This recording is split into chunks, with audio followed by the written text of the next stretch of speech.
faut toujours le signaler. Quand on exerce une profession libérale dans une habitation privée, il faut pouvoir déterminer quels sont les quotes-parts. De un, pour des raisons fiscales, parce que ça permettra aussi de déduire une partie de la prime sur base de l'activité professionnelle réelle, des fois un tiers de l'habitation, des fois la moitié, des fois un dixième. Ça doit être un calcul à mettre en place avec le comptable.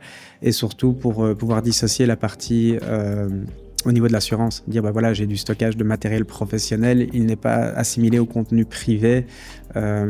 Et donc oui, essayer d'avoir un inventaire assez précis de manière à déterminer le plus clairement possible avec l'assureur ce qui est destiné à l'activité professionnelle et ce qui reste dans la partie privée.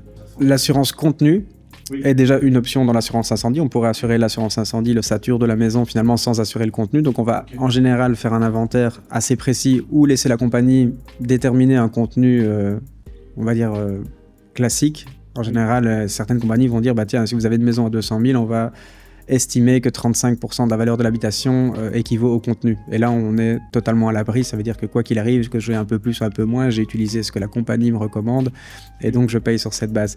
Le vol est une option. Tout comme on peut prendre une option pour couvrir son jardin, sa piscine.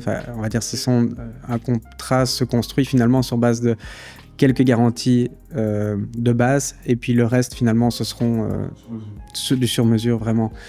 Et donc oui, hyper important de discuter avec son courtier à la souscription et de se dire bah voilà, la différence entre un contrat à 600 € par an ou à 1 200 aura des répercussions sur base de l'étendue des garanties qui seront mises en place.